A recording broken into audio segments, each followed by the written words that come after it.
Karena saya melihat bahwa hidup itu adalah pertanggungjawaban sih. Saya bisa mempertanggungjawabkan hidup saya, semua talenta saya kepada yang pencipta gitu. Ketika nanti saya udah selesai, saya bisa nggak sih mempertanggungjawabkan hal-hal semua talenta, bakat, berkat yang sudah dia kasih ke saya gitu. Karena saya benar-benar percaya dan ya sukses itu kan bukan seberapa banyak yang kamu punya ya, tapi apa yang kamu lakukan dengan apa yang kamu punya. Itu yang penting gitu. Setiap orang pasti dikasih modal yang berbeda-beda, ya kan? Ada yang mungkin modalnya 1, tapi kalau dia cuma modal 1, tapi dia bisa melipat gandakan jadi 10, menurut saya itu jauh lebih hebat daripada orang yang hasilnya 20, tapi modal awalnya 15. Karena yang 1 dia berhasil mengembangkan dan mengelola talentanya gitu. Jadi ya Tuhan kasih kita modal yang berbeda-beda, Tuhan kasih kita tempat yang berbeda-beda, talenta yang berbeda-beda, starting point yang mungkin beda-beda gitu. Tapi ya apa yang kita lakukan dengan talenta itu kan, itulah yang membuat saya selalu mengingat bahwa wow, saya nggak pernah membayangkan bahwa saya bisa menjadi seperti saya sekarang ini. Ini bukan hanya kekuatan saya, tapi ini anugerah, kebesaran, talenta, dan salah satu cara saya untuk bisa berterima kasih kepada dia, ya bukan dengan berhenti. Kalau karena dengan berhenti berarti saya take it for granted ya, itu egois banget gitu. Tapi ya caranya ya dengan terus mengembangkan, mengubah bakat jadi berkat gitu. Ya itu sih salah satu cara untuk saya bisa benar-benar berterima kasih, dan sehingga suatu saat nanti ketika saya bertemu dengan yang menciptakan saya bisa mempertanggungjawabkan, dan semoga dia sudah bisa menyenangkan hatinya lah gitu. Ya jadi itu sih yang membuat saya terus bertumbuh dan terus mengambil resiko untuk mengembangkan apa yang Tuhan kasih di hidup saya.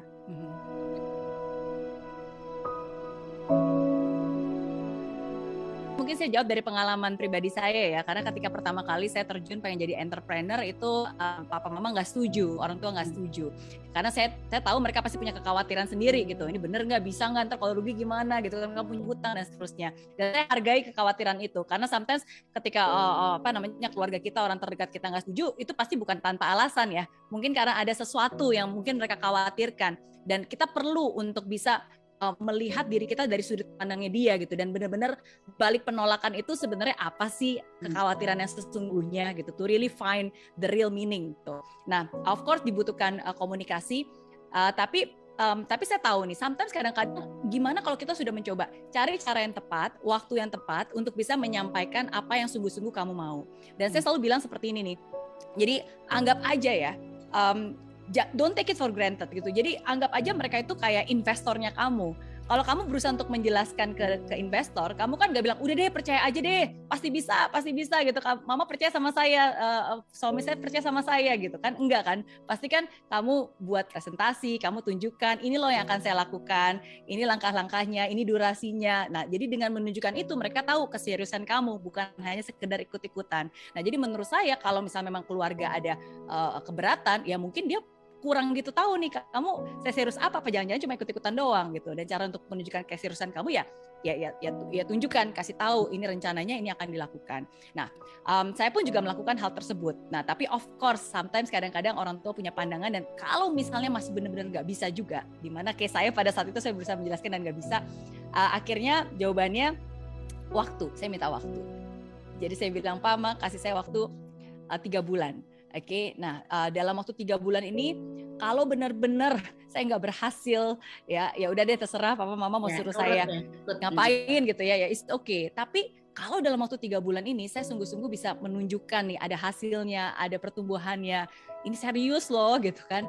Ya saya harap, ya saya minta doa dan restu dari papa dan mama, khususnya mama ya. Nah jadi disitulah 3 bulan itu saya benar-benar membuktikan ya. Bukan hanya pembuktian untuk mereka, sebenarnya itu pembuktian buat diri saya juga gitu kan. Jadi ya disitulah sometimes kadang-kadang waktulah yang akan membuktikan. Waktulah juga akan menunjukkan ke mereka kesungguhan dan keseriusan kita. Ya, dan hanya dengan seperti itulah mungkin ya mereka bisa melihat, dan ya kalau itu sesuatu yang benar-benar kamu ingini dan kamu yakini, mereka juga akan bisa melihat kesungguhan itu.